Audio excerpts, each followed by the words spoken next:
from the book of Hebrews chapter 11, right? What verse was that? Verse 13. Oh, let's have it again today.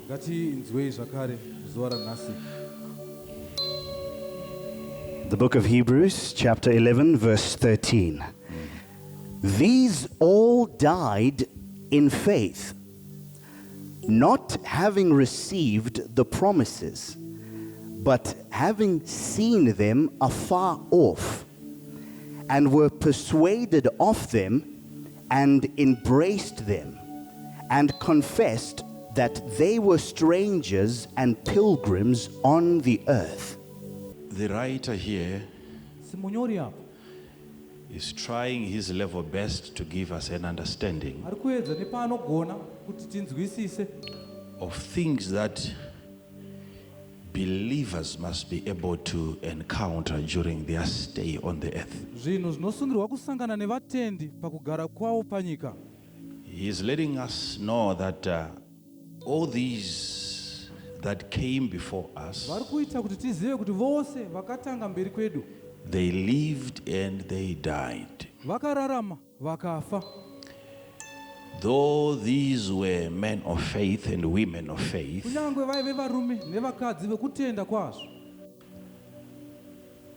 they still could not receive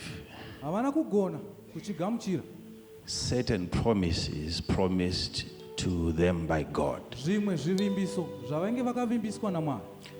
Yet still they had faith. A man of faith and a woman of faith can come and stay on the earth for 20 years, 30 years, 70 years, 100, 120, and still not receive the things given to him by God.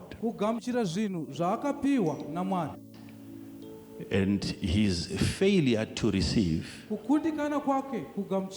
is not as a result of him not having enough faith. There is too much faith, extreme levels of faith that can hinder one from receiving.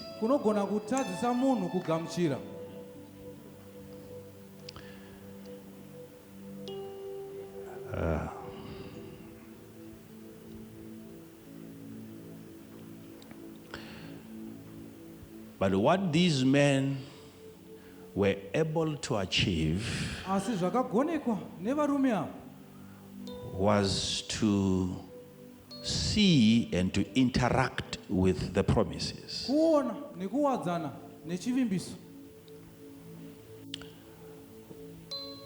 What I mean by that is,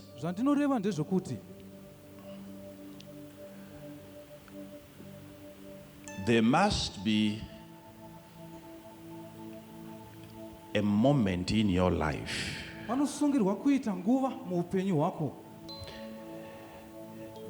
not just a moment, they again ought to be a venue, a specific place where the current you, the present you,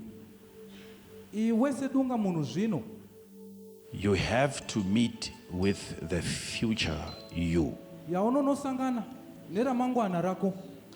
There is a location like that, specially designed by God by His divine wisdom. Many people, they have never been to such a place. Neither do they know that such a place exists.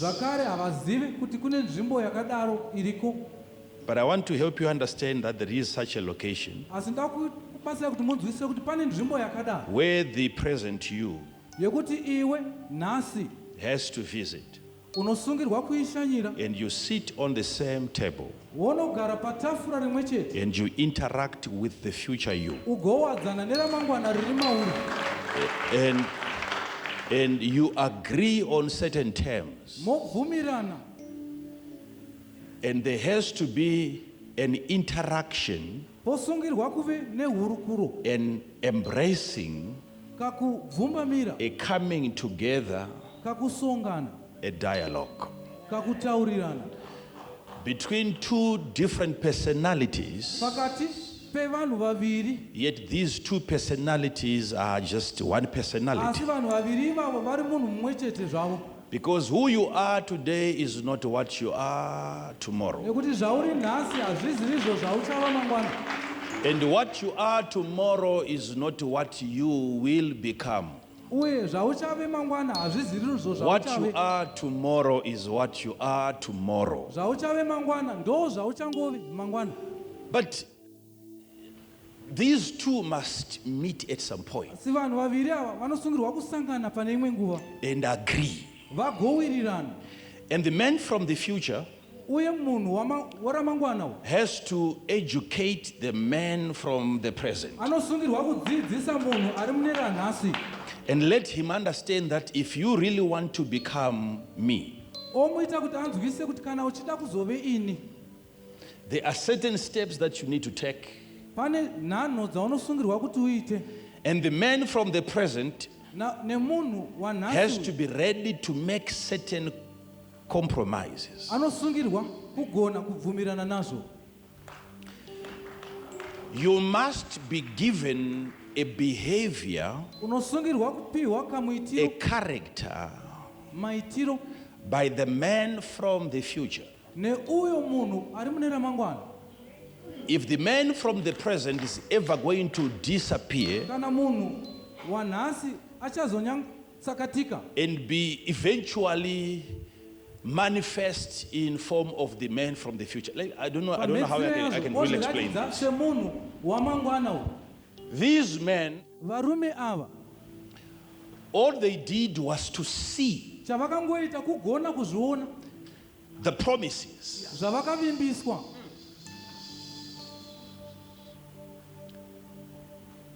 A promise Chivimbiso is not a promise hachisingori chivimbiso unless you have one promising. kunze kwekunge uine uyo ari kukuvimbisa.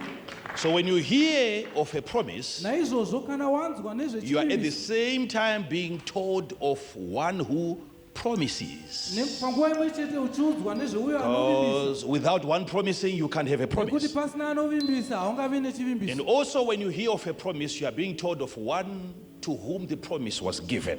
Zvakare uchinzwa nezvakavimbiswa uri kuudzwa nezvaakavimbiswa. So just from one word promise, you know you have got two different personalities. Kubva pavara rimwe chete rekuti kuvimbisa unoziva kuti pane vanhu vaviri vakasiyana, Because without one promising, there's no promise. nekuti pasina anovimbisa hapana chivimbiso. Without another one being promised, then again there is no promise. Zvakare pasina anovimbiswa hapana zvakare chivimbiso. Are we together so far? Tiri tese here. So you can't have a dream Naizvozvo hazvigone kuti uve nechiroto concerning your future chine chekuita neramangwana rako if there is no personality behind the creation of that dream. kana pasina munhu ane chekuita nekusikwa kwechiroto ichocho. And even if we have the creator of a dream, Kunyange tiinaye musiki wechiroto, we are still never going to have a dream until we have a dreamer. hazvigone kuti tive nemuroti tisina muroti. A promise Chivimbiso is a sign chiratidzo that there is one who promised. kuti pane uyo akavimbisa. A promise is proof that there is another one who got the promise. Umbo kuti pane uyo.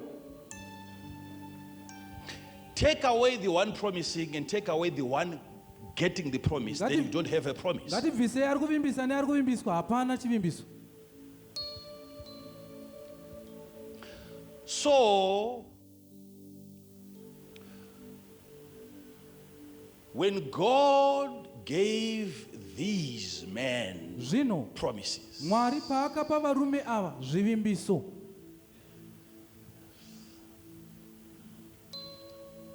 they did not get what was promised. havana kugamuchira zvakenge zvavimbiswa. Because a promise is a verbal contract. Nekuti chivimbiso kubvumirana pamashoko. God can promise you Mwari vanogona that kuvimbisa you are going to become that. kuti iwe uchava izvi. Then when God gives you a promise Zvino Mwari kana vakuvimbisa that you will become so and so, Mr. So and so, kuti uchave ningi iwe, it is not only that promise that God has given you. hachisingori chivimbiso ichocho chawapiwa naMwari. Within the promise, there is a hidden path Muchivimbiso ichocho mune gwara rakavigiridzwa that leads you to that particular promise. rinonokunangisa kune chivimbiso chako. And it is that path that you have to investigate, not just the promise. Igwara iroro ranosungirwa kutsvakurudza kwete kungo chivimbiso bedzi. For instance, if God tells you Semuenzaniso kana Mwari that you will vakakudza own multiple buildings in this kuti city, uchave nezvivakwa zvakawanda muguta, it's a promise. chivimbiso. You see that in your vision, Wozviona kunyange muchiono, you have seen that in a dream, wozviona muchiroto. but I can assure you Asi ndinogona kuvimbisai that all that you saw was a building, kuti chawakangoona zvivakwa, but the path asi gwara racho was not in that dream. rekenge risimo muchiroto chako. The how part, Kuti zvichagoneka sei, how do I get there? ndinonosvika ikoko chirudzwai. This is why most dreams have flopped. Ndokusaka zviroto zvizhinji zvisina kubudirira. Why? Because people, all they got from God was a summary Kuti vanhu chavakangoona kubva kuna Mwari chaive chipimbi of their future, cheramangwana but ravo. what they failed to get from God was a detailed path. Chavakatadza kuwana kubva kuna Mwari kudonongodzerwa kamufambiro. How do I become that? Ndichazosvika pakuva nhingi nenzira ipi? The person who gives you that information on how, Munhu anogona kungokupa ruzivo rwokuti unozvigona nemutoo upi. sometimes that person is no longer God. Dzimwe nguva munhu iyeye haasisiri Mwari. That person ought to be the future you. Munhu iye iwewe uri muna Do you ramangwana. know there is a place in the spirit where you get revelations from yourself, Munoziva here kuti kune nzvimbo pamweya yaunoona zvizaruro zvine chekuita newe, where you get information from yourself, yaunowana ruzivo rune chekuita newe. where you get encouraged. Bible says, and David encouraged. Shoko raMwari rinoti Dhavhidhi akazvikurudzira. How can the same person discouraged Zvinogona sei kuti munhu mumwe chete azviudze moyo gets encouragement from himself achigona kuzvikurudzira pachezvake if the person is just one person? kana munhu iyeye ari ngori munhu mumwe chete? David is coming back. Dhavhidhi ari kudzoka, Everything was taken away. zvose zvatorwa. And the men around him Varume vaive navo were crying vachiungudza up to a point where they said, we have to stone you to death. kusvikira pavakati tinokutema kuti ufe. Which means now David is in a state of discouragement. Zvichireva kuti Dhavhidhi zvino audzwa mwoyo. Then how can such a man suddenly begin to encourage himself? Zvinogona sei kuti munhu akadai agone kuzvikurudzira? From which part of his being Ndepapi pake is he able to extract the remaining encouragement? If I don't know. You talk to me about that. chimbondiudzaiwo nezvazvo, Because all along you thought you were just one person. nekuti pose apa taifunga kuti uri munhu mumwe chete. Hence you have failed to benefit from your duality. Watadza kuwana chouviri kubva paunhu You hwako. can be poor and be rich Unokwanisa at kuve the same murombo time. uri mupfumi panguva imwe chete. You can be educated and be ignorant at the same time. Wakadzidza usingazivi pamwe chete. There are things that you don't have that you do have. Izvo zvausina asi uinazvo. I'm talking about the present you and the future you in one place. Iwe nhasi nezvauchave panzvimbo iyo. Okay, we have got some people here. Tine vanhu vari pano. You've been to school. Makaenda kuchikoro. Tell me, Ndiudzei, let's open up this man, ngativhurei munhu uyu David. Dhavhidhi. If the man is one, Kana munhu ari mumwe it chete, means that one man is discouraged. zvinoreva kuti munhu mumwe chete haudzwa mwoyo. How can that one man who is discouraged Zvinogoneka sei kuti munhu mumwe chete iyeye haudzwa mwoyo then encourage himself? agozogona zvakare kuzvikurudzira? Who is the himself Ko anonzi iye ndiye ndiani that needed encouragement? aida kukurudzirwa uyu? Who is that? Ndiani munhu iyeye? And who is that other man who then encouraged the discouraged? Zvakare ndiani munhu iyeye akakurudzira akanga akaodzwa mwoyo? This was a dialogue. Ihurukuro yaiitwa iyi. The meeting of these two personalities. Musangano wevanhu vaviri ava. When the broke you meets the prosperous you. Iwe wakachoboka wasangana When the ignorant you meets the informed, the educated iwe you. asingazivi asangana newe zvakare iwe In unoziva. that place, it's no longer a dialogue between God and mankind. Nzvimbo iyoyo haisisiri hurukuro pakati paMwari It's nemunhu. a meeting between two personalities, which is just one person. Musangano pakati pevanhu vaviri vari munhu mumwe chete. And the man from the future tells the man from the past. Munhu ari mune ramangwana agoudza wane zuro. Say, Ti baba, look at me. nditarisei, This is you. ndini uyu. I'm coming from the future. Ndiri kubva kune ramangwana. I have already walked the path. Ndatofamba gwara racho. Look at me. Nditarirei, I am ndini the heart surgeon. dhokotera wemoyo. A student, Mudzidzi, a child mwana who is still going to his primary school. achiri kuenda kupuraimari. What motivates him Chinomukurudzira and encourages him is not just the teacher, haasingori mudzidzisi but wake, that little boy asi kachikomana iko must be willing to meet a heart surgeon kanosungirwa who kuzvipira is kusangana himself, nachiremba wemoyo who ari is iye, coming from the future. ari kubva kune ramangwana. They ought to meet in a certain place and Vanosungirwa kuti agree. vasangane pane imwe nzvimbo vagowirirana.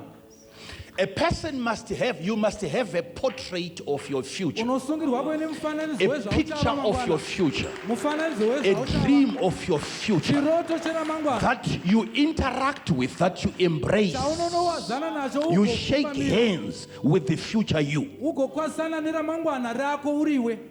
And it is that man from the future that is going to hold your hand Munhu uyo ari mune ramangwana achabata ruoko rwako and take you to the place that you desire in the future. wofamba newe achienda newe kunzvimbo yaunoshuvira chose mune ramangwana rako.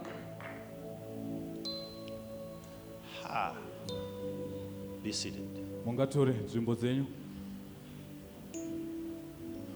Have you ever seen yourself Wakambozvionawo here in the future?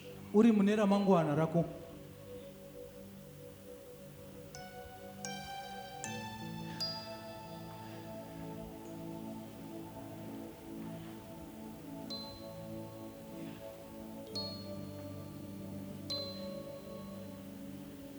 Joseph, Josefa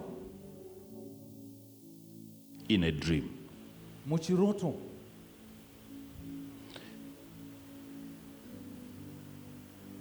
He had an experience. pane chaakapindana nacho, And his brothers were present madzikoma ake aripo in that future experience. mune ramangwana raakaona iri. And they were prostrating before him. They were kneeling down before him Vachimupfugamira in a vision, muri muchiono, in a dream. muchiroto. The reason why his brothers Chikonzero madzikoma ake are giving him such respect in a dream, ari kumuremekedza zvemhando yakadaro muchiroto, it is because of a position, chikonzero chechinzvimbo, a position that he doesn't have currently in the nzvimbo present. yaasati ave nayo munera nhasi. So you can be a slave here Saka unogona kuve mutapwa kuno and be a master over there. ugova tenzi uko. You can be Abram here and be Abraham over there. Unogona kuva Abraham kuno ugova Abrahama uko.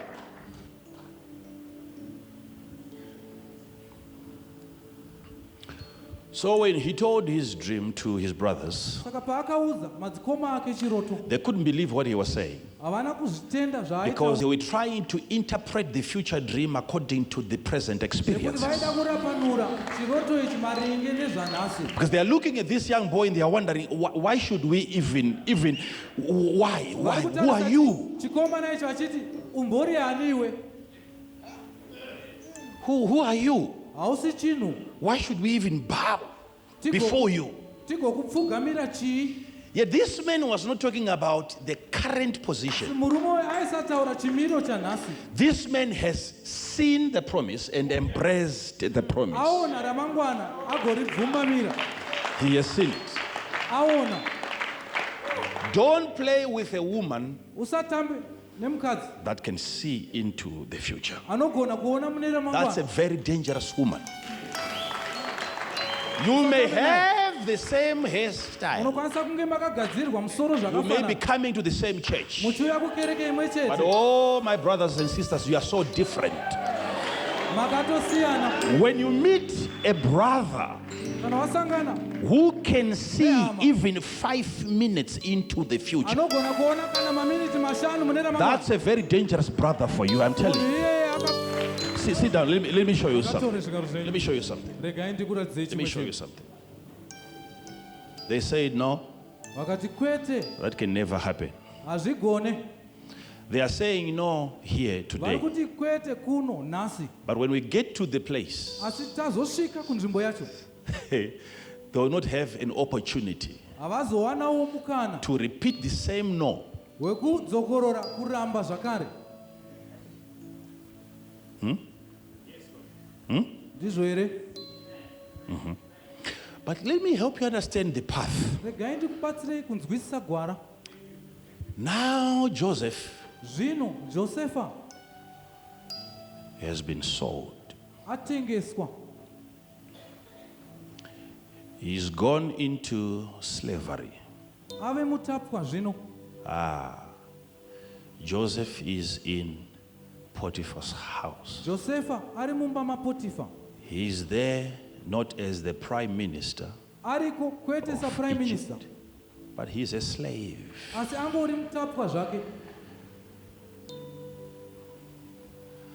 But during his stay Asi panguva yekugara kwake in Potiphar's house, mumba maPotifa, he must be very, very attentive anosungirwa kunyatsoteya nguva dzose to the instructions kune zvaari kurayirwa that he keeps getting from the man from the future nemunhu weramangwana rake, on how eventually he's going to become the prime minister. muto waachazove prime minister nawo.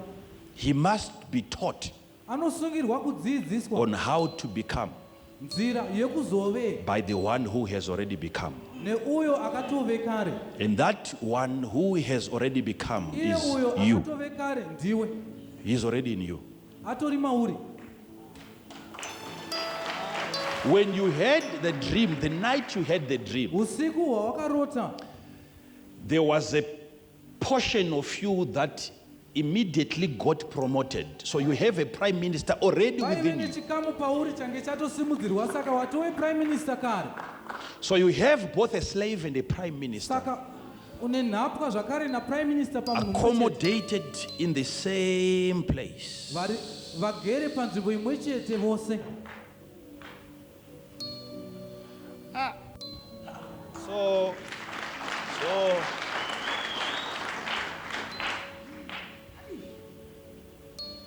this man that you see standing here today, Murume uyu wamunoona akamira pano nhasi, I met him some years ago. ndakasangana naye makore apfuura kare.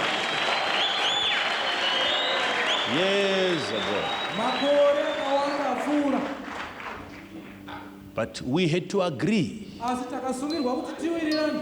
The former man Munhu wekare had to be willing to subject himself to aisungirwa the desires of this present man. kuzvininipisa kuzvishuwo Sit down. zvemunhu uyu. Let me help you, mungatore nzvimbo dzenyu children of God, to understand. ndikubatsirei vanhu vaMwari kuti mugone kunzwisisa. And one day, Rimwe ramazuva Potiphar's wife mudzimai waPotifa wanted to sleep with this man aida kuvata nemurume uyu whose career uyu ane basa has nothing to do with sleeping with women. risina chekuita nekuvata namadzimai.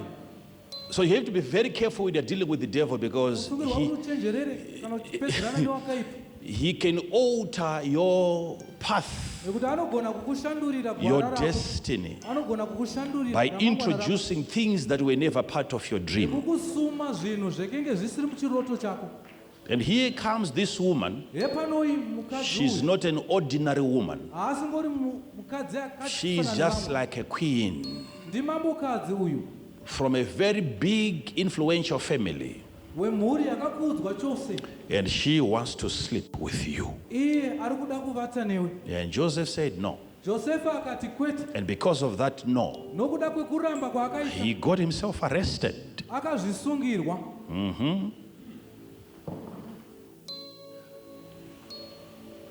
Already just by being a slave, the man was under arrest. Nekungove mutapwa anga akatosungwa kare.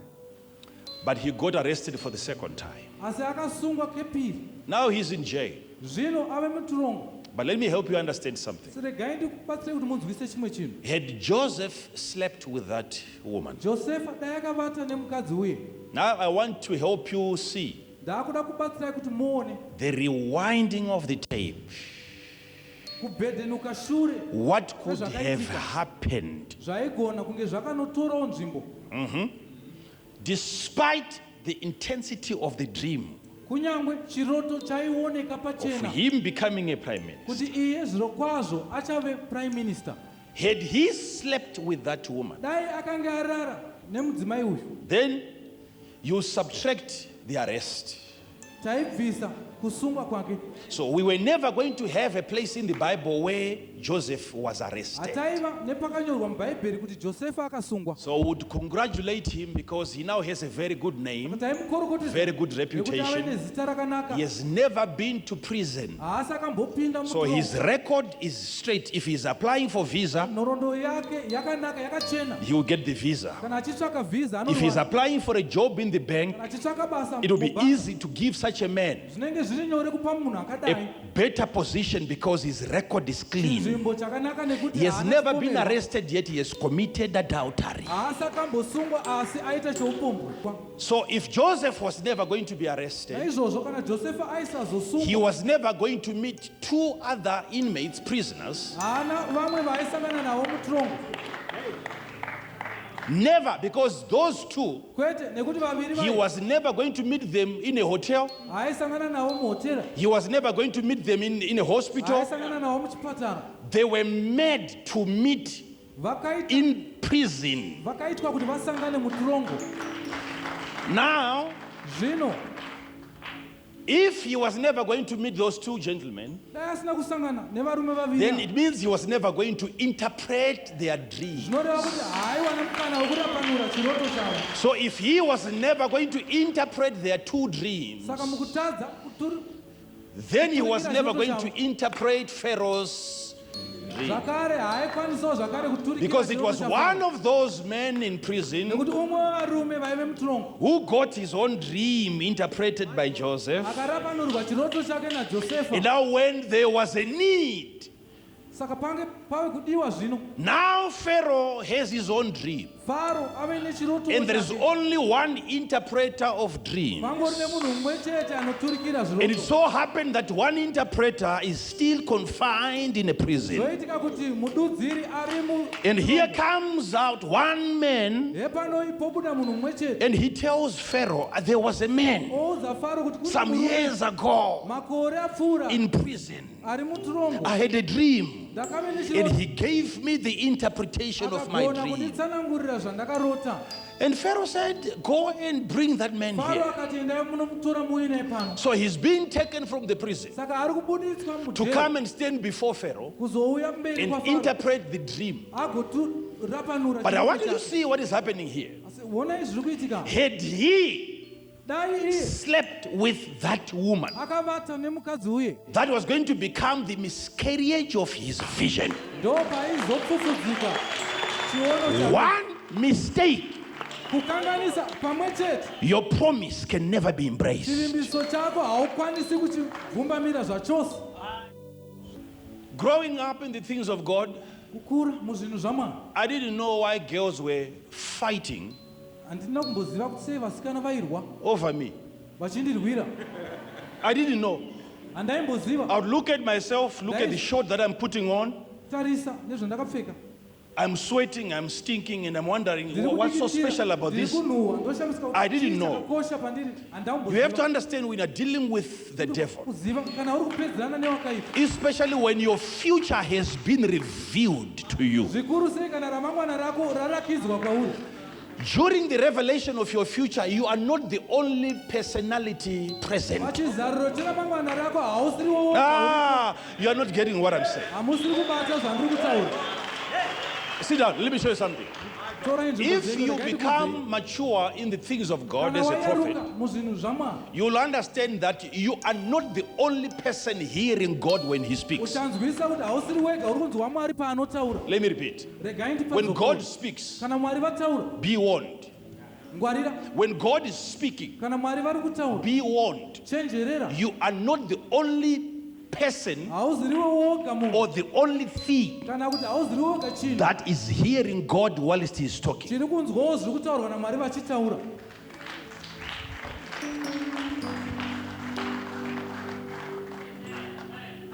I told pastors, I saw a vision and I explained to them the vision of a train, and the name of the train was written on the train, and even the number of the train. And I saw the date the train was going to crash and the exact spot. And I counted the number of bodies. But whilst I was almost finishing counting the number, I looked and I saw another prophet.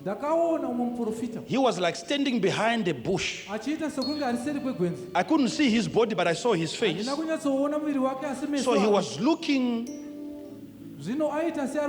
at the scene. And then the vision was over. And I told some few pastors, I said, I'm not going to share this prophecy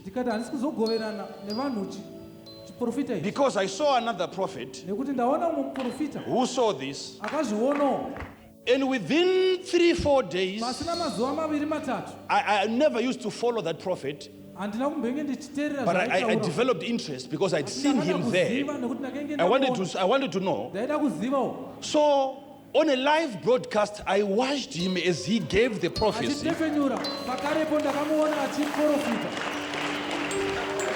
But of course, it was a bit shallow. I didn't blame him because he was a bit far away from the scene. So I understand. I understand that. But let me help you understand something.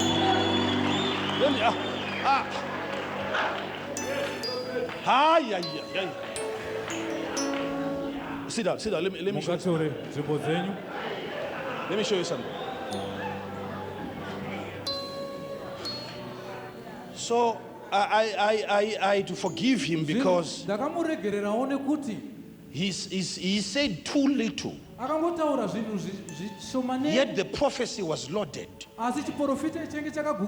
Like I'm saying, I didn't blame him because he wasn't there on the particular scene. He was a bit far away. So every information that he left out, I forgive him. It was because of distance. The reason why I'm telling you this is just to help you understand that whenever you hear God speak, many other things are also hearing the same God. No. What am I saying? I'm saying the day the dream concerning your future was given to you, something else which was not you saw the dream.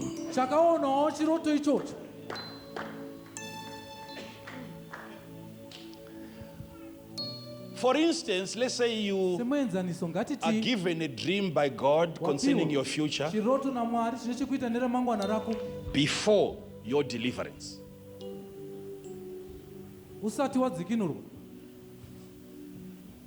So suddenly we have a demon in you partaking of that dream. So a demon now is a dreamer as well. Listen to this. Listen to this. Listen to this. Listen to this.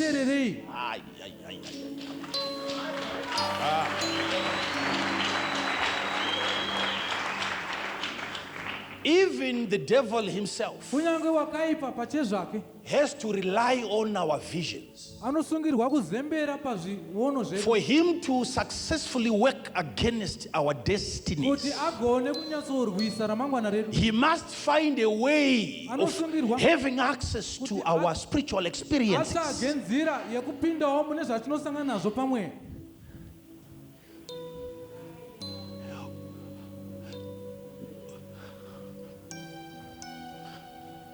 The day you got your dream, if you ever wondered, why is it that from the day that you had that dream, your life is going a completely different direction? From the dream, why? Tell me why. Because the night you got the dream, something else which was not you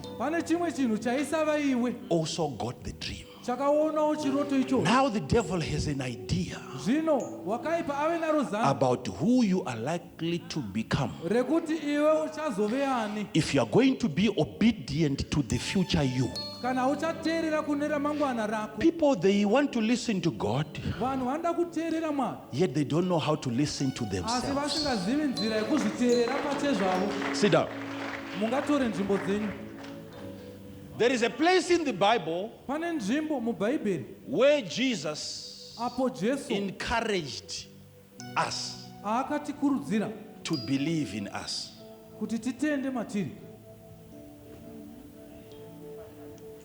I thought, if only you can believe in God, then all things are possible.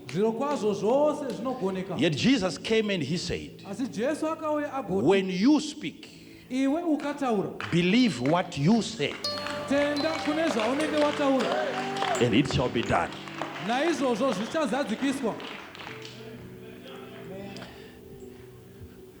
Most of you, you believe in this. As long as the word is from God, you believe it. But any word from you, you don't believe it. He said, you shall say to this mountain. But before the mountain can move, believe what you say, not what he's saying, what you say.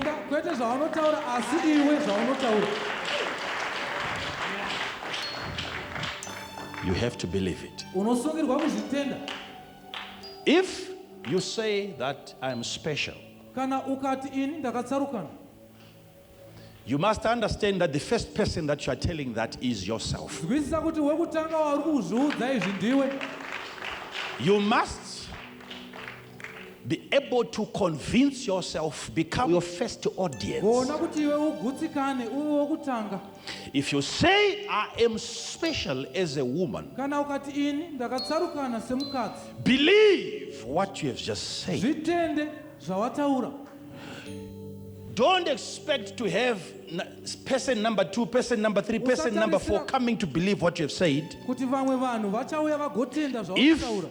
you do not believe your own word, Kana iwe usingatendi mumashoko if ako, you are special, then kana wakatsarukana zvino, what makes you think that marriage is going to make you more special? chii chichaita ufunge kuti wanano ndo ichaita kuti ukoshe? It means you don't believe what you say, Zvinoreva kuti haunyatsoutenda mune zvauri kutaura. which means your word is not enough to make you special. Zvichireva kuti shoko rako harina kukwana kuti iwe ukoshe. Hence, you need a man Naizvozvo panotoda munhu to come and make you special. kuti auye kuzokukwenenzvera.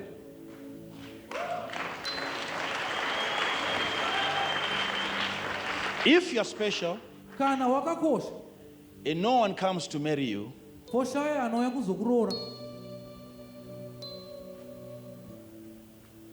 then the one who is really losing is the man, not you. uyo ari kurasikirwa murume uyu kwete iwe. So during prayer, Saka panguva yekunamata, the one to cry before God must be the one losing the most. anosungirwa kuchema mberi kwaMwari Oh, ndouyo of ari course, of kuruza. course, of course. But the reason why Asi chikonzero, you are the one crying the most, iwe uriwo uri kuchema zvakanyanyisa, you are not special. kuti hausiwe wakatsarukana, You are not that special. hauna kukosha iwe. You have to believe that I am special. Unosungirwa kuzvitenda kuti ini ndakakosha, You say it wozvitaura, and you believe it. wopfuurira mberi kuzvitenda. Before the mountain Gomo risati can move. rabva.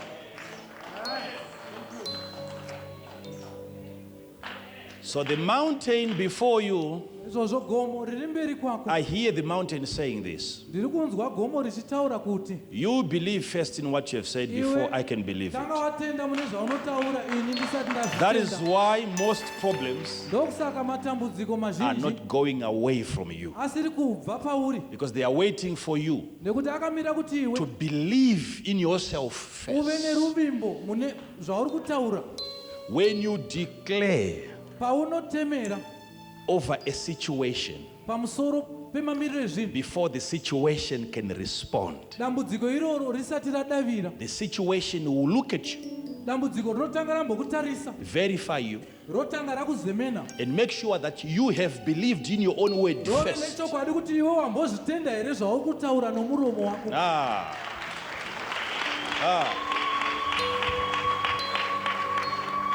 So I'm saying, in the life of a daughter, Ndiri kuti muupenyu hwemwanasikana, this is a young daughter. mwanasikana wechidiki uyu, Maybe she has just finished school. zvichida achangopedzawo chikoro, Now she's thinking, zvino ari kufunga who am I going to become? kuti ko ini chamboveaniko. She's asking God, Ari kubvunza Mwari which path? kuti ko gwara nderipi, God, which career? ndichatora basa ripi. Yet this, she got it 7 years ago in a Asi dream. izvi akazviona muchiroto makore manomwe apfuura, But she wasn't paying attention asi aisateereresa to those supernatural visitations. kukushanyirwa nedenga. We are asking God Tiri kukumbira Mwari at the end of our way, kumapendereketo kwenzira yedu, when you have already been educated in a wrong path, watodzidziswa mugwara risiri iro. after school, Mushure mekunge waenda a kuchikoro, daughter is trying to find her purpose. mwanasikana akuda kutsvaka gwara rake, Yet the purpose was supposed to be discovered before asi gwara rake and raisungirwa then go to kuonekwa asati a school which is according to the dream. ochienda kuchikoro chinoringana nezvaakamborota. Yeah.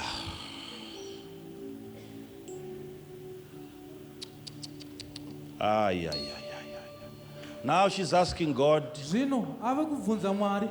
so help me, God. She's praying. She joins the intercession group, and you think she's praying for the church. No.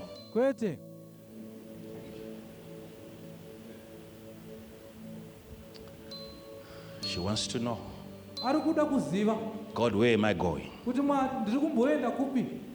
At this point, so that's a wrong venue now for the two to meet and discuss about the future. The venue was over here. Before wasting time, because the school was supposed to be according to the quality of the dream. If you look at most of the presidents, almost all of them of the United States of America, they have all been through the same university.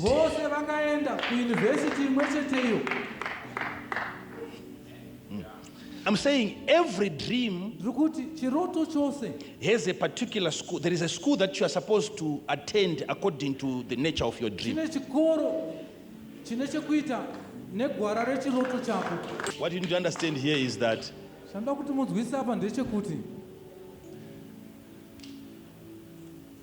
when a child is born, how many of you here have children? Okay. Do you know that 99% of you all, you don't know what your child is going to become? Right? 99%. I can't say 100 because I'm here.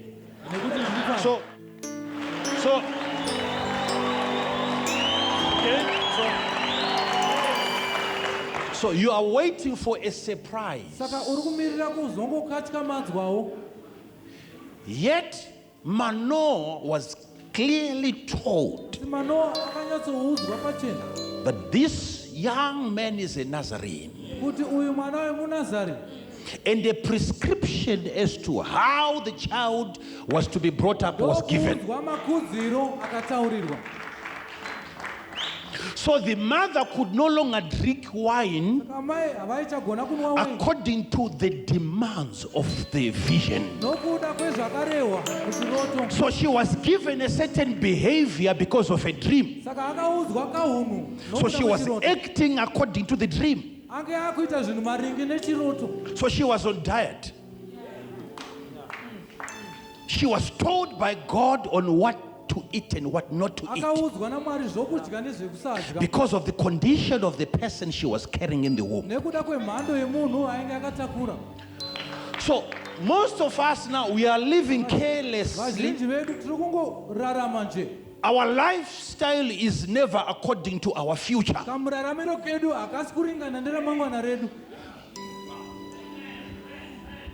You move from one level to another level, to another level, depending on how you understand yourself. Okay, you see, when you study the book of John chapter number 4, you will notice that Jesus is sitting at a well. He's sitting at a well, and here comes a Samaritan woman. And then Jesus said, "Can I have some water?"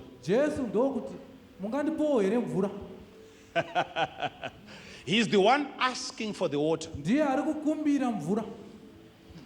And then she said, "You know that Jews and Samaritans, we do not have some dealings together." So her first revelation about Jesus was that Jesus was a Jew. Right, and then Jesus went on to say, if you knew who was asking you this, you could have asked for the water, better waters than this. And then she went on from knowing Jesus as a Jew to say, he said, "Say, do you have a vessel, because the well is too deep?" When finally she agreed to receive water from Jesus, and she said, okay, go ahead, give me some water. And as Jesus began to give her water, and this was the water. You have a problem. Go and bring your husband. And she said, I don't have a husband. And he said, you have said the truth. Because you have had 5. And the one that you have currently is not even your husband. And then she moved from say to prophet. He said, I can perceive that you are a prophet. Right? But Jesus wants this woman to understand that he's not just a Jew, he's not just a say, he's not just a prophet, he's the Messiah. Now, the conversation kept on going, and then it got to a place where now they were talking about worship. You Jews, you say we must worship in the mountain or in Jerusalem, but our father said in the mountains. And then she said to Jesus, when the Messiah comes. So in other words, she's saying to Jesus, be very careful, prophet. You have crossed your lines. That message you have touched must be reserved for the Messiah. So she didn't have a revelation. So I'm talking about stages that you go through, even as a child of God. You move from being a Jew, from being a Mzezuru kana Mkaranga kana Manyika. You have to graduate from that into becoming a say, where people begin to respect. It doesn't matter your background. And you have to move from there into becoming a prophet. Interactions you have to move again from there into becoming the Messiah of your generation. I don't know if I'm talking to somebody here. Sit down. Let me show you something. Sit down. If you are still operating at the level, operating from your background level, you haven't started, my sister. Journey yokunamata inofanira kukusefa. Kusvika kese kanoko identify nedzinza. Everything that identifies you from your kindred kapera mauri is totally wiped off from you.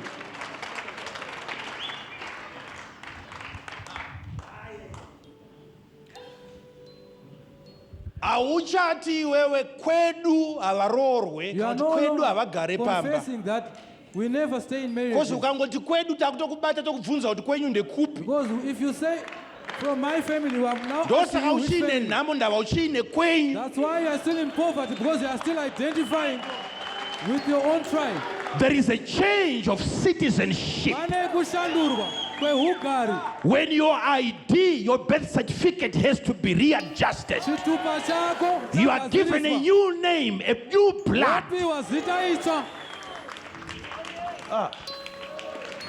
Let me show you something. God has been training me these things. He told me if you want to alter people's destiny, the only way you can alter their destiny is by altering their dreams. That's what he taught me. You can't change a man by changing a man. You can change a man by changing what he dreams, what he sees. Alter his encounters.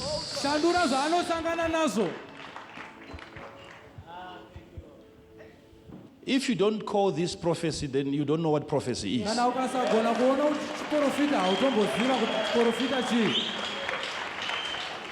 You have to wake up in the morning and you act like the woman that you have seen in the future.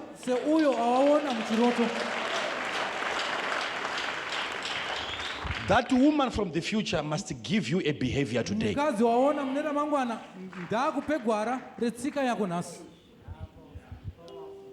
So when somebody confronts you,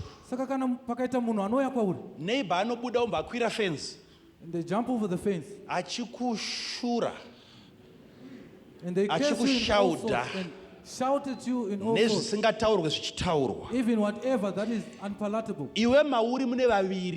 In you, there are two people. Because what he's doing, you can also do that. That personality is also there in you, even if you are born again. It is there in you. You are also a person. You can also be angry.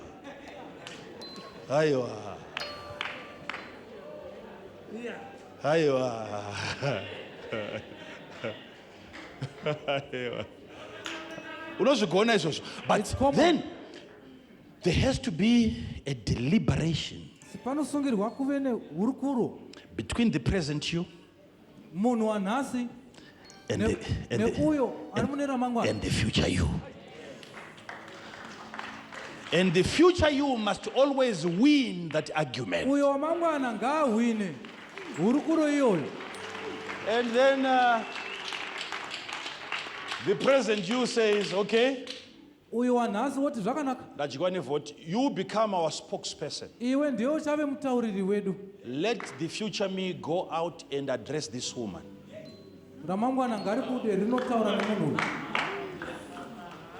And people are wondering, why are you so calm? How come you keep coming to church? Once people have gossiped about you, you maintain your stance of coming to church.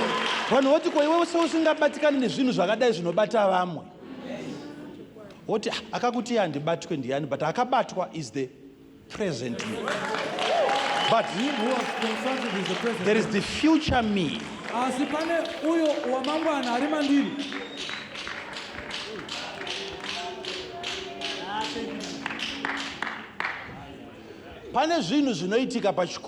are certain things that happen at school.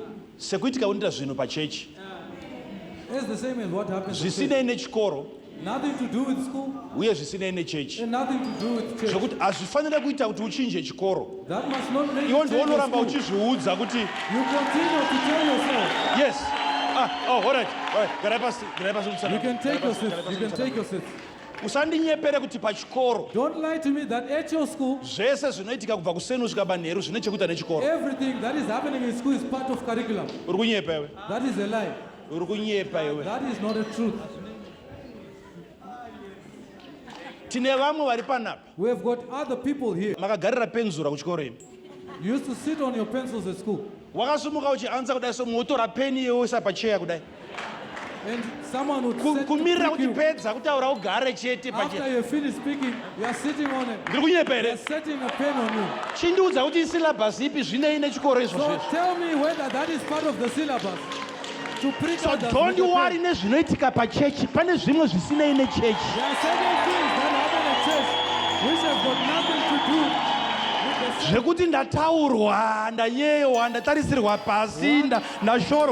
gossip or whatever they say about me. I don't care. Let the future you helps you to remain in that place where your destiny can be altered. What I'm here because of a dream. Sit down. Sit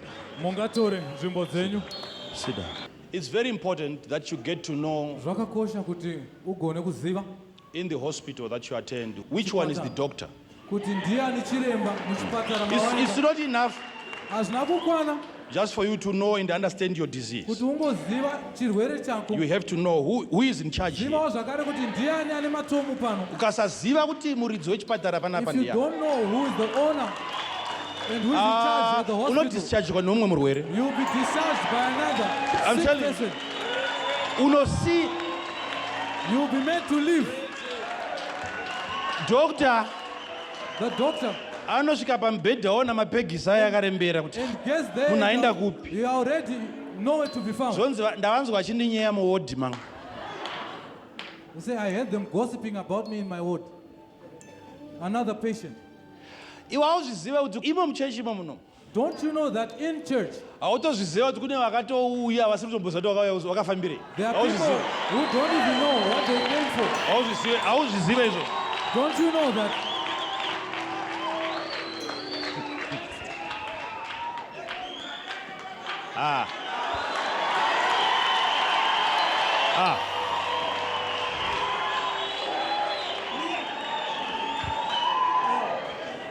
ngazviremere Satan let it be difficult for the devil kukubvisa pana Mwari. to remove you from where God is.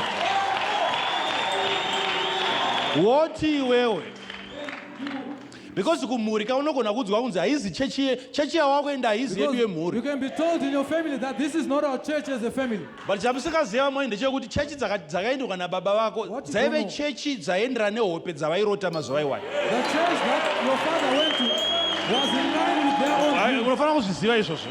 You must know that. Hausi kundinzwa zvakanaka. You are not hearing me well. Unofanira kusarudzirwa chechi nevision. You must be able to select a church because of your vision. Ndosaka mwana ari kuda kuita murapi wavarwere haende kuchikoro chemechanics. That's why a child who desires to be a doctor dream ndo inokusarudzira church. Your dream is the one which selects a church for you. Saka vakati haizi chechi yedu unoti ichechi yehope dzandakarota. This is not your church. You say this is the church of the dream that I've heard. Sit down. Nzvimbo zenyu. Mungatora nzvimbo zenyu. I know. Ndinoziva. There comes a time Panombosvika nguva when you feel like yaunonzwa I don't belong here. kuti zvichida handisiriwe pano ini. Must look for a better place. Ndakusungirwawo nditsvage kuri nani. If you are Joseph Kana uri Joseph and you see yourself in a dream wozviona uri muchiroto and people bowing down before vanhu you, vachikupfugamira mberi kwako, you must know that that dream is for a particular location. ziva kuti chiroto ichi ndechinzvimbo yakatarwa. People are never going to bow down before you. Vanhu havasiri kuzokupfugamira mberi kwako. In Canaan, Uri Canaan, in Israel, uri Israel, in the promised land. munyika yechipikirwa. Because there, Nekuti ikoko they don't bow havapfugame to a human being. kumunhu. Remember what Mordecai said. Rangarira zvakataurwa He naMordecai. said, we don't bow before a man. Hatipfugamire vanhu. So if you are ever going to have a Jew bowing down before Tave you, nemuJudha anokupfugamira. take him out of his Jewish territory. Mubvise munharaunda You go to yemaJudha. Egypt, Moenda Ijipita. where your dream becomes a reality and a possibility. Chiroto chako chichave So you chinobudirira. are finally in Egypt Saka magumazvo haIjipita. because that is the most suitable place for your dream. Ndonzvimbo yakafanira. Ndiri kuti So inini, I'm saying, you may find yourself in a place where you are not comfortable, unogona kuyerekana wamunzvimbo yausina but kugarisika. find out whether your dream Asi tsvagurudza kuti chiroto chako is not comfortable. chakagadzikana here. Sometimes your dream is very comfortable Dzimwe nguva chiroto chako chakagarisika in a zvacho. place where you are not comfortable. Munzvimbo yausina kugarisika sedunga. You stay there not Ugogaramo. because of your preferences, Kwete nekuda but that's the kwezvawasarudza. place preferred by your dream. Asi ndonzvimbo yasarudzwa nechiroto chako. Joseph akaramba ari muKenani, If Joseph resides in Canaan, vakoma havapfugame his brothers will never bow to because him. hakuna position yaprime minister ikoko Because there yachawana. is no position of a prime minister that will be given there. Saka unotakuriswa mabhegi So they will make you to pack your bags nechiroto, because of a dream. wotuta hembe dzako nechiroto, And you pack all your belongings because of a dream. wonotsvaga pokunamatira Mwari pasarudzwa nechiroto, kwete And newe, find a place to worship God, kwete not because of you. usasarudze iwe chechi, Don't choose another church. sarudzirwa nevision. The vision must choose for you. Uri kuda vana vako kuti vatye You Mwari, want your children to revere God. hauwasiye vachienda kuchechi kwese You kwese. can't leave them going to any church anyhow. Garai basi, You can take your seat. ndati 99% yenyu But 99% of you, muri kutomirirawo kuona kuti vana venyu vachavei, you are clueless about what your children because are going nyaya to iyoyo become. haina kumbobvunzwa. Because this issue was never inquired. Chero yakabvunzwa hamuna kuinzwa mhinduro. If it was inquired, you never got to know the answer. Pane matara anogarwa vabereki. There are certain councils that are set where issues of children are deliberated, whilst they themselves are not there.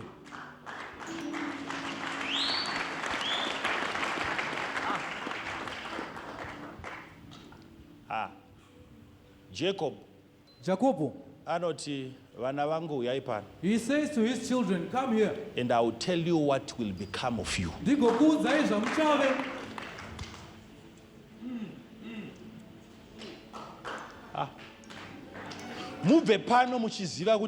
And leave this place in full knowledge of who you are going to be. Havana kubva vakuzviziva kuuniversity, vakabva pamberi pababa They never vavo got a clue from university, but they were foretold by their parents. Mubereki. This is a parent. Haubatsirwe na teacher kudiscover destiny You are not yemwana wako. held by a teacher to discover the destiny of your child. Jacob, you have that responsibility. Jacobo, ibasa rako iwe. Come here. Uyapano. So when you come to church, Saka muchimwa you kukiri. are coming to present yourself before a spiritual Murukuya man kuzozisuma pamberi pemunhu wemwe. who can tell you Anogona kukuudza who you are going to become. kuti iwe uchazove aniko. Ndobasa rezvinhu zvemweya. This is the doing of spiritual things. Ipapo zviri paviri, gara imba dzinotsanangurire. And this is in two strands. You Zviri can sit paviri. down. It's either somubereki Perhaps as a parent, unofanira kuudzwa naMwari kuti uyu mwana uyu. you must be told by God that this child of yours, Ngatiti ndimi mune mwana ari pa. supposedly it's you with your child in front of you. It's either munofanira kuudzwa naMwari God may tell you kuti makazvarei apa. that what did you bore here? Right? Then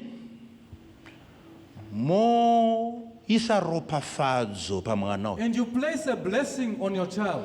But ropafadzo pamwana inofanira kufanana neprescription yachiremba. But a blessing on your child must be in line with the prescription of the doctor. Prescription haitangire diagnosis. Prescription does not go before diagnosis. Kuziva kuti anorwara nei. It is because you've known the ailment first. Chirwere ndo chinoudza chiremba mapiritsi achinoda. And the disease is the one which instructs the kind of medication to apply. Mandizwa fanana.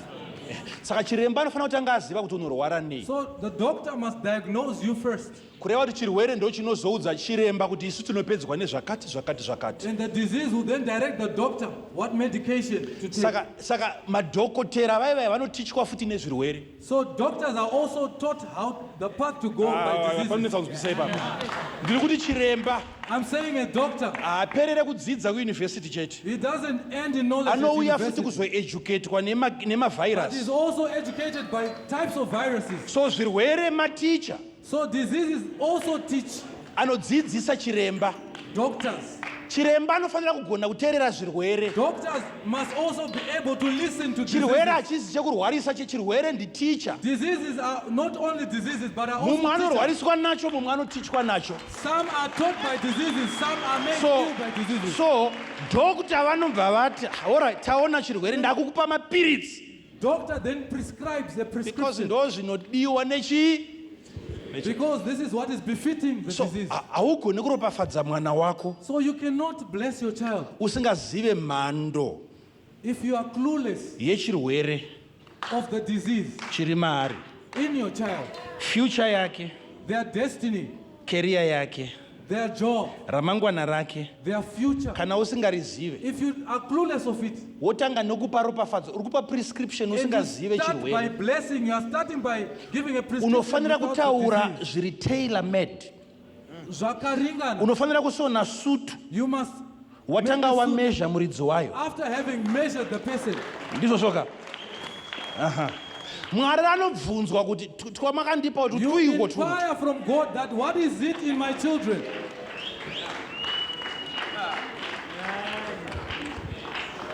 Tuyu tuno. Who are they going to become? Kamwe kanotaurisa zvokuti do. Probably he is a talkative person. Wotanga kurwa nekeriya yemwana. And you start fighting your child's career. Nyamba ndilawyer. Yet that child is a lawyer. Azomira apa achitaura.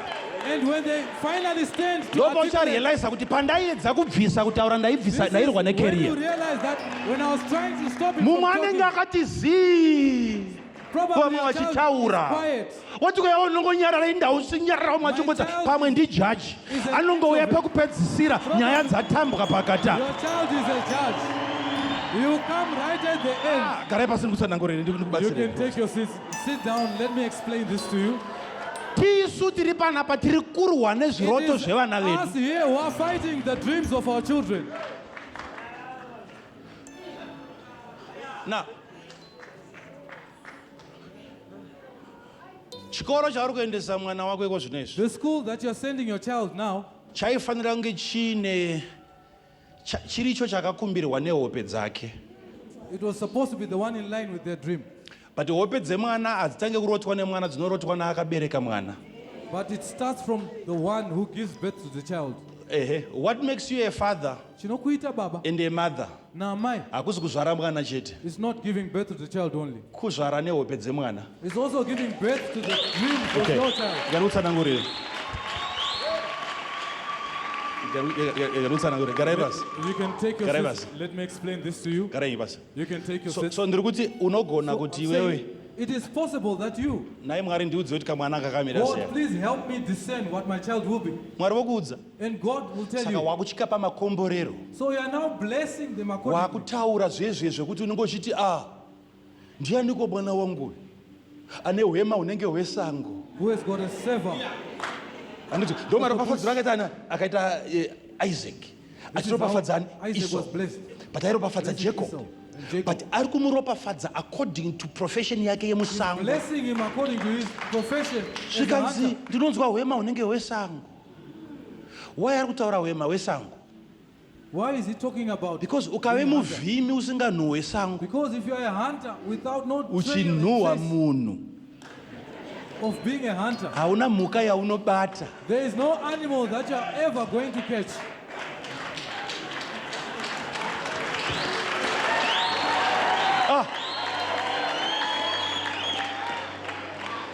Saka imwe ropafadzo yakapiwa Jacob The kind of blessing that Jacob kana was kuti given, ropafadzo yaida kupiwa Esau or the one that Esau was supposed to get, iropafadzo yehwema.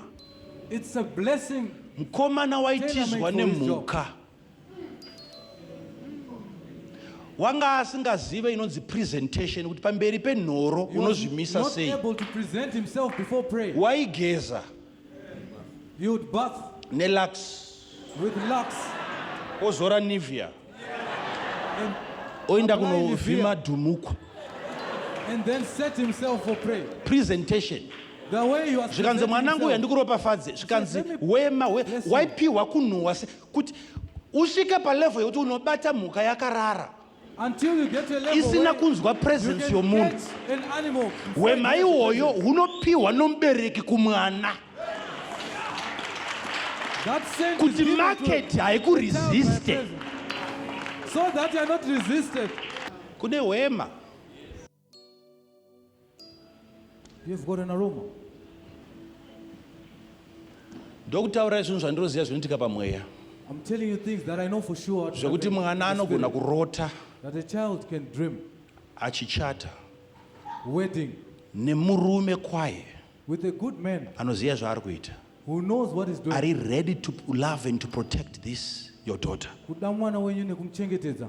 From the day murume uyo raanoproposa mwana wenyu, From the day that this man proposes your because child, zuva rakarotwa hope nemwana wako musikana, was the day that she dreamed your maari daughter. maive nedhimoni. In her was a demon. Saka vese vari vaviri vakadzirota hope So idzi. both of them with a demon dreamt this dream. So dhimoni zvarinotanga kuita machi rinotanga kunopesanisa mwana And nezvaakarota, what a demon does, it misplaces a person with what they rinopota richijamba richibuda mwanasikana it roenda pops out kumwana of the komana girl akaproposa. and goes to the boy who For the proposed. first time Kokutanga, mukomana uyu ndo paanorota, this boy will dream.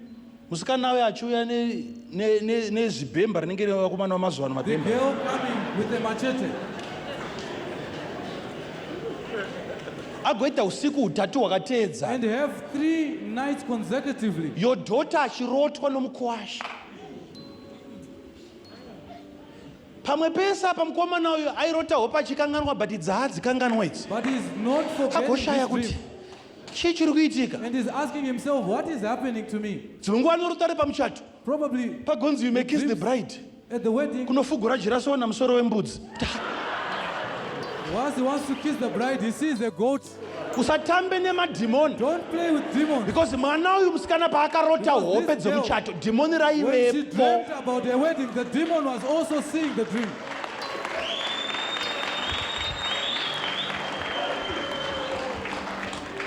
Vamwe vanyu muri panapa so Some of you who are here today, hamutozviziva kuti ungadai uri mumba yawakavakirwa nomwe munhu, you don't know that you're supposed to be in a house that someone built for you. but zuva raaifanira kuudzwa kunzi chiendesa imba But yekumuridzi, the day that you are supposed to be told to give you that house, hope idzodzo dzakabvorongwa that dream was manipulated namadhimoni ekwako by demons from your tribe anoda kuti ufe uchishanda. who want you to die striving. Chese chaunowana shanda wega. Everything that you get, you must struggle for it. Garai pasi musatangureni. Take a seat. Let me explain this to you. So ndiri kuti So what I'm saying here, tiri kungobva pabhuku yaHebrews pangonzi we're just coming vakazviona from Hebrews. They saw it vakazvikwazisa and they vakazviembracea, embraced it. but the promises were afar off. Asi zvivimbiso zvaive kure navo. Ndinomhoresana sei nehope naiprophet, How do I greet my dreams? prophet? ndinomhoresana sei neramangwana How rangu, do I greet my future? ndikuda kumhoresana I nainjiniya want to greet an engineer. ndisati ndapedza chikoro, Before I finish school, ndoda kuona murume I wandichava, want to see the man that I ndoda will kuona be. mukadzi I want to wandichava. see the woman that I will be. Ndinoipinda sei supamaketi yangu, How do I get into my ndofana supermarket kutenga masamba imomo, and buy iyo tea bags? ichiri yaspa, Why is it Ichiri still belongs to ATM. Star? Why is it still belongs isati to TM? yayangu. Before it becomes Ndinozvinzwa mine? sei ndapinda musitoro kuti sitoro ino Do ndeyangu I iyi, feel it when I Isati get into a yayangu. shop? Before it is mine? ndinozvinzwa sei. How do I feel it before it's mine that this is mine? Zvinodzidzisika munhu izvozvo, ramba uchiuya. Ina ndakagara I was sitting muHICC muyemuye, at the ndiri HICC, kukona right at the corner, kumusoro uko in the balcony, paine conference yaiitwa yana Bishop Tudor Bismarck, and I was attending Bishop to the vana business Bishop conference. Eddie Long vachiinvitwa kuti And vaizoparidza Bishop Eddie Long would come nana also, Dr. Mensa Otterbill. and Dr. Mensa Audible would also Ndakagara come, imomo ndichinzwa ndichitora manotsi, sitting there listening to them, also taking notes. ndiri imomo Preaching poita what umwe they're preacher anouya And another preacher would come to me olowa volume youyo zonzi and enough of lower that, now their chinzwa volume izvi, and say to me, now listen to what we are saying. ndichiudzwa kunzi nzvimbo ino idiki for you. This place is too small for you. Ndiri kumhoresana nezvipikirwa from I afar am off. greeting my promises whilst I'm still afar off. ndobvunza kuti akomana HICC inonzi And I'm idiki, asking, varume HICC, vakuru ka vari panapa these are men of ndo reference. varidzi vezvinamato, mabhishopu These are amabhishopu. bishops. Unopinda seiko How do you get into mushopping complex a shopping complex? wona storo ichihighlightwa kunzi iyo ndeyako isati yayako? How do you interact with your future? Highlighted that this is your shop before it has become yours. Kusaona izvozvo Being unable to see ndokuri that, kupa vana venyu kukomita masuicide, that is what is causing your children to commit because havana suicide. kumbointeracta neramangwana ravo. Because they never interacted with their future. Vapererwa dhoo ravharwa asisina kwekuenda. They are distraught. The door has been closed. Vanoti zviri They nani know where to kufa. go. And they say it's better for me Why? to die. Because she can't see Nekuti haasi kugona kuona into the future. mune ramangwana rake. It's either unoudzwa naMwari It's either you're told by God kuti mwana wako uyu muvhimi, that your son is a hunter, but ari kunhuhwirira roll-on. but he's got a different scent altogether. Chimupa hwema hwemusango Now give him the scent of a hunter kuti asvike pedyo nezvipuka, so that he can interact with his prey. even zvinoparadza zvipuka zvemusango, Even beasts zvinana shumba of the forest, like lions namapere and hyenas nezvinouraya, and animals that can kill. zvikaswedera pedyo naye. If they get close to him, Muri kunzwa? Ndiyo Mwari anotaura kuna Jobho kuti ndichakupinza mucovenant God says in Job that I'll put you into a covenant nemhuka dzesango, with kuita the animals of the sungano forest. nemhuka A dzesango. covenant with animals of the forest. Saka wakumupa ropafadzo iri tailor made. You are now blessing him accordingly chirwere wakuchiziya chemwana You now know the disease saka of the wakumupa child. mushonga mapiritsi anoenderana So you nechirwere are chake giving him medicine or prescription in line with their because disease. waudzwa kuti mwana wako ndiani. Because you have been foretold who your child is. Ndo first option. This is the first option. But there is another option Asipane umwe mukana zvakare. yekuti iwe wacho That you yourself, unogona kudesigna. you can design. Unozvara semazvariro wakaita mwana. You bore as you bore your child. Unozvara hope dzake. You also give birth to the dreams. Ndo magadziriro akaita Mwari. Andini Mwari ndiye akagadzira Adamu. This is the same God who created Adam Vaagadzira destiny yaAdamu inonzi Eden. and created Adam's destiny. Saka called kuna Eden. Adam So there is Adam necareer and a career. yakagadzirwa nani? Who created naMwari. it? The God. same God who created Adam Mwari umwe chete ndiye akasika akagadzira Abraham career yaAdamu. is the one who Iwe une created Adam's capacity career. You have gotten yokuenda beyond just giving birth to a child. kudarika kungobereka You can mwana. give birth to the dream of that child Unogona kubereka chiroto by chemwana exposing your child nekumuendesa mwana to wako a certain manifestation of professionalism. kukuzviratidza kwemaitirwo ezvinhu. Ndio inoitwa navarungwi. This is what whites do. Business rababa rinotorwa nemwana rotorwa nomuzukuru rotorwa same because business. vari kuexposwa to one reality. Child and everyone in line, they are exposing them. Vakadesignirwa chiroto. Coca-Cola nemhuri yese yakangopinda mucoca-cola. Coca-Cola and everyone else got into the same business. Pawakazvara mwana hauna kuperera ipapo, zvara When you nechinorotwa nemwana. gave You birth can to a child. design the dream. Unogona kumugadzirira chiroto mwana. Exposure. Kugona kumupa mukana. Exposure. Kugona kumuendesa kwazviri kuitika. Exposure. Kumupa mukana. Exposure. Kumupa gwara. Exposure. Uchaona kuti exposure vamwe wenyu panapa ndiri kukuvadzai even mamarriages enyu. Some of your exposure is the one which is spoiling your marriage. Because uri kutoexperimenta neyako marriage kuti uzive chinonzi marriage Because chi. you're experimenting in your Why? marriage. Because to discover hauna marriage. kuexposwa to the proper definition yemarriage navabereki vako. Your parents did not explain to you what marriage is. Ndosaka yako iwewe ihondo. That's why your marriage Because is a war. ndiwe watoo muvambi nemukwanisi Because wemarriage. you are the progenitor of marriage. in You the were family. never exposed. Hauna kumbowanirwa mukana. Kana ingove ma-arguments nokurovana nechikwa uri that became the If there definition. were arguments, this is what you embrace as You marriage. don't know what love is. Hautombozivi kuti rudo chinombori chii. Why? Because nobody Nekuti hakuna kana munhu formulated a dream akakuumbira chiroto for you. chako.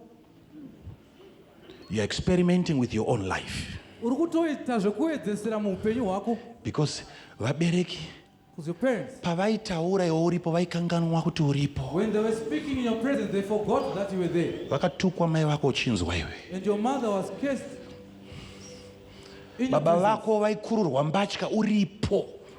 Your dad was Vaenzi stripped in your varipo. presence. In the presence of Achinzi apa visitors. hapana zvomurume apa. And he's saying, this is a nobody. Mwanangu, baba vako ava vafunga. My dear child, your father does not think at all.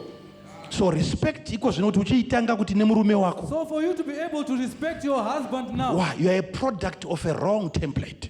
uri chiumbwa chezvinhu zvakakanganiswa.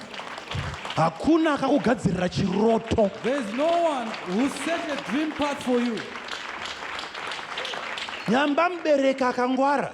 A clever parent, Waifanira kuti akadzwa hasha dzauya vana vari patable. whilst he's angry in the presence of the child, Waipostpona chigumbu he manages his anger kuti nokuda kwevakandikomberedza saJesu akati nokuda because kwevakandikomba. of who have been around me, like Jesus also said. But imi munongotushuka, But you just do things anyhow. munongotaura. You don't manage your anger. Uri kukanganwa kuti pane mwana ari You present are patable. forgetting that in your presence there's also your Zvaari child. kuona izvi ari kudzidza by observation. What they are seeing, vari Uri kudzidza. kucreata chiroto chemwana You are creating a kuti dream this path is the way mukadzi anotreatwa nayo. that this is how Be you very treat a careful wife. because une ability yokugadzira ma-experiences emwana Be careful amangwana. that you're also setting that for your child tomorrow. Should I continue talking to you people? Ndofunda mberi, ndichitaura nemi. Okay. Sit down, please. Mungatore nzvimbo dzenyu. Sit down. Sit down. Mungatore nzvimbo dzenyu. We always want to know Tinogara kuda kuziva We have to know every time. What are they getting? What are their experiences during the night? You need to know. What are they seeing? Kana uine mvumo yokupinda vana vako vachiona TV uchida kuona kuti vari kuonei, une right yokuvapindira vachirota uchida kuona kuti vari kurotei, because those are different channels again that they are watching. What are they watching?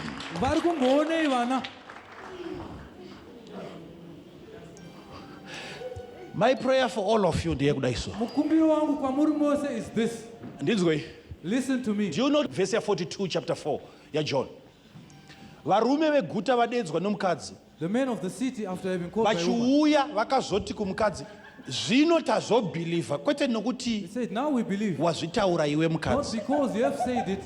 Now we have come to believe, not because of your saying, but we have seen it. And we have heard him, that indeed he is the Christ and the Messiah of the world.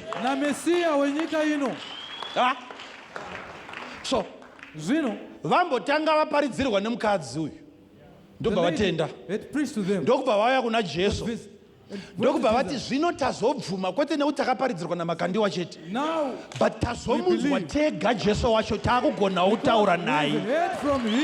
Ndokunonzi kunamata kwazokwadi. Hazviperere pana Makandiwa, hazviperere pana prophet. Kune higher level yekuti ndofanirwa kukusuma kuna Messiah. Iwe naMwari motaura nyaya dzikuzwanana. You converse your issues. Zvako zvekuti every time yaunda kunzwa Mwari unobvunza kuti prophet Mwari vari kuti kudii. Zvakaexpire gore rakapera zvezvi. That expired last year. Ndoda vana vanonzwa Mwari. I want children who can hear from God. Zvikanzi zvinota believe. Now we believe. Kwete nekuti chete takanzwa iwe. Not because we heard but from you, nekuti tamunzwawo tega. but because we have also heard from him ourselves. So I'm bringing you to him, so that you and him can be in talking terms. Hazviite kuti mwana waMwari It's not possible that a child uchipinda of God chechi inoi coming to this church shondo rinopera kuti do the whole week usina hope chiratidzo chinonyoreka. without a dream that you can write down. It's impossible. Hazviitike, hakuna zvakadaro. It's impossible. There's nothing like that. Usiku hwakareba varume. The night is too long. Kuti unopera zuva riri kubuda munhu asina cha encounter, una experience, hakuna zvakadaro. Hakuna zvakadaro. There's nothing like Haiziro chechi yatakafambira iyoyo. This is not the kind of church that we have come to. Kwatakabva ndokusina hope, but kwatakauya ndokune zviroto. That is where Vanhu vanopromotwa muzviratidzo first. people are promoted. Pfuma inobatwa muzviratidzo first. Your possession. Mekandunzwika zvakanaka. This is your prophecy for today. Handiti pesa bongo usingarote. All along you are not Achirega kaone manje. wait on and see from now.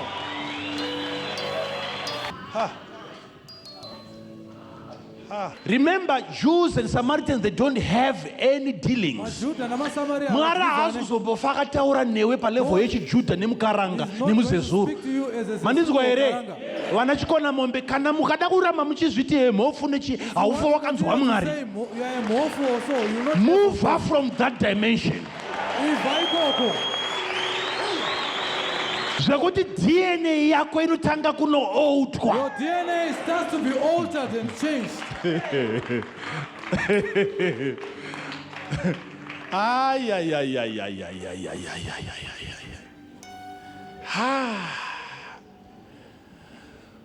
Uri kuda ropa rinotereswa back to masvingo. You want your blood to be traced your bloodline. Kunoitwa nezvei? What do they do then, Masvingo?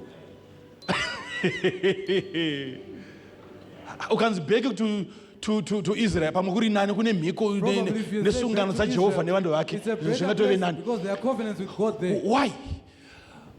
Tete bamukuru pane interaction nedenga zvokuti unobudamo. There's a type of interaction with pattern ye-DNA yako yachinjwa. The supernatural, that you come out of that place with a new The DNA. blood type can be changed. Mando yeropa rinogona kushandurika. Unosvika level yekuti you are no longer casting out demons. Hamusisi kuchadzinga madhimoni. Zinoteera ropa rekwako. Which follow Kana the ropa bloodline. rekwako risisiriro rako hauchafighta nemalevels emadhimoni If you iwayo. no longer have the same blood with your children, you are no longer part of them.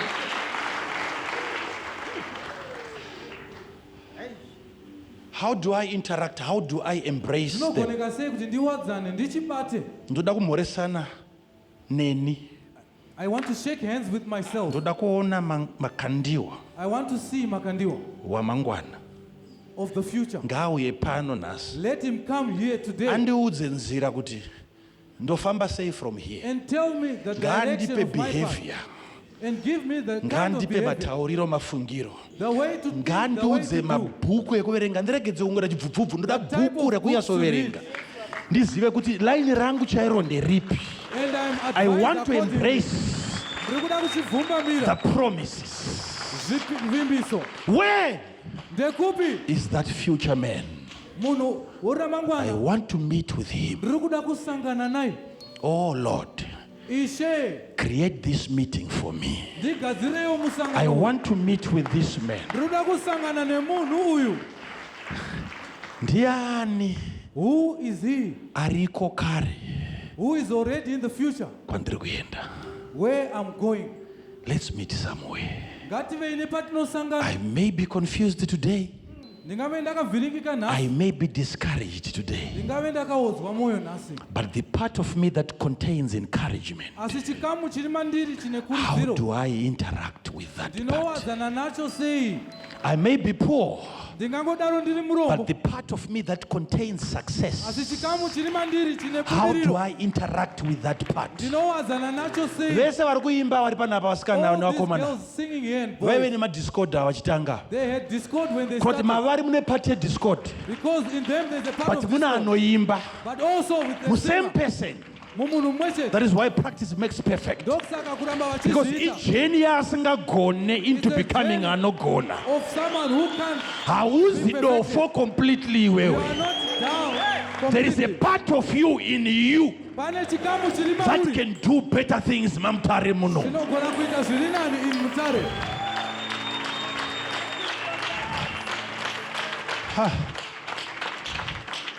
Ha.